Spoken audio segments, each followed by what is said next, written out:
Dennis Glazer. Somebody's not going to play, but I guess you want to have talent. And so a lot of those guys will definitely be probably put in a trade. Probably add something you can see.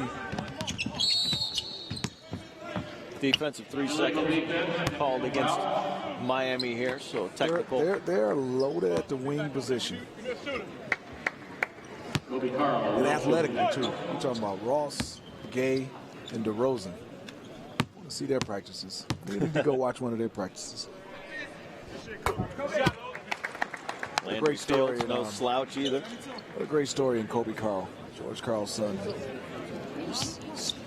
Continuously working at trying to get back in the NBA. He's had a couple call-ups. He's been playing a little bit. I like the way he's approaching it. Quite hard being a son of a legendary coach in George Karl. Look at Valanciunas. Dominating. He's got 20 in the first half, leading the Raptors to the 9-point advantage. And he changes the shot there. Whoa. On the floor, you don't want to wrestle with him. Get out of there, James Ennis. Valanciunas, the pump fake, goes right around Bernardo. Finishes in style. I think a loose ball foul on Valanciunas. Well, he can't be perfect. And I agree with you, Smitty, on Kobe Carl. He's a guy who clearly understands the game growing up around his dad, and he's not someone who comes out and tries to do too much by dominating the basketball or getting his shots or his looks. He does everything well, and he will give you a little bit of everything when he's on the court. He's out there to make his teammates better and to keep the ball moving. And he does it very, very well.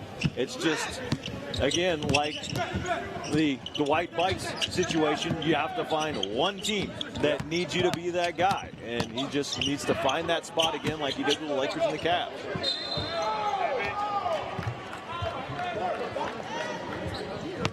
And, of course, Kobe, a inspirational story as well, with a couple of surgeries for thyroid cancer that he has overcome since his time at Boise State.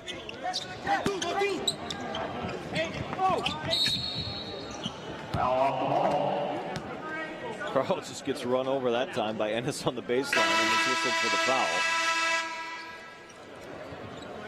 Substitutions continuing with Jamel Higgins checking in for the first time off of the Heat bench. 6'9" forward out of Delaware.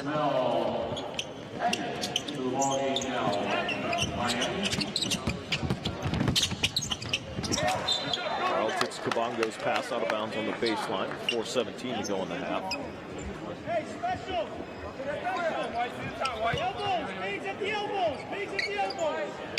Mark Lyons also in for the first time off the Toronto bench. In the backcourt, guarding Kabongo. Nowhere to go there around Big Valanciunas. Kennedy finds Bernardo down low, and he can't finish against the shot clock.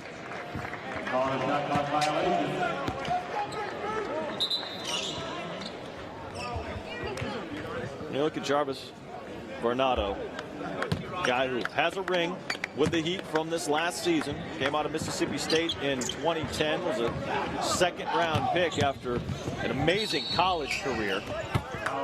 2 players ever in NCAA history with 1,000 points, 1,000 rebounds, and 500 blocks. Jarvis Bernardo is one of them. The Admiral, David Robinson, is the other, a guy you know something about. Yes, I mean, Bernardo, you can see he has great timing. What a great team to latch on to with the Miami Heat to get a chance to get a ring. Unbelievable experience. You know, him getting a chance to play against those guys in practice, and you can see he's trying to make this team. You know, not sure if he will. It might be a numbers game for him, but I think he'll find his way, you know, playing professionally for a long time because of all those things he can do. Rebound, block shots. Not a bad touch for the big fella. He's the SEC's all-time leader in block shots. He was 3-time Defensive Player of the Year in that conference. Oh. And it follows the miss with a jam there as James Ennis gets way up for that putback. But back to Varnado. If Miami is small in the front court and needs help protecting the rim, the way Birdman came in and did that this year, what hasn't translated for a guy like Jarvis Varnado, who did it so well at a college level but hasn't been able to do it at the NBA level? You know, he's long, Chad. He has some good size as far as height, but I think physically it'll be hard for him to be able to guard some of these fives, these upper tier bigs like the Roy Hibberts. He's one of those players that you can put in for spot minutes. I think offensively he has to gain a little bit more confidence, but I don't know if he'll be able to play consistent minutes for the Miami Heat. But he's one of those players, he's just solid. You see him banging against Quincy Acey, doing a good job defensively. Wright keeps it alive off the AC miss. Another tip-in doesn't go for Toronto, and James Ennis clears it. DJ Kennedy around the screen, gets into the paint all the way to the rim, and draws contact. Foul number 32, Darius Johnson. First personal. Mark Lyons picks up the foul, and DJ Kennedy to the stripe after 4 years at St. John's. DJ Kennedy is a guy who has played a little bit with the Cavaliers and in the NBA Development League, but noticeably after coming out in 2011 over the last 2 seasons has put on a considerable amount of muscle since playing at St. John's. He's definitely gotten stronger and thicker. That's some maturity to do, and you can see he's worked on his body. You said it. He can score. The lefty, crafty, get into the lane. Trying to find his place in professional basketball. But you're right. Let's put on some muscle. He was a D-League All-Star this past season. Won a championship with the Rio Grande Valley Vipers. Foul off that miss on the rebound. Thank you. Foul number 7, Chris Wright. 7-point margin here at 39-32 with 3:06 to go in the half. And if you're keeping track of the quarter tallies for potential tiebreakers in this new playoff format, Toronto won the first quarter by 3, and they've outscored Miami 12-8 here in the second quarter so far. But the pace has definitely slowed down after that hot shooting in the opening quarter.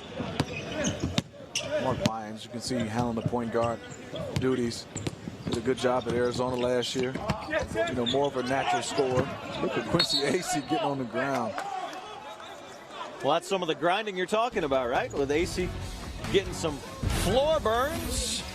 James Ennis isn't concerned about playing on the floor. He's playing above the rim in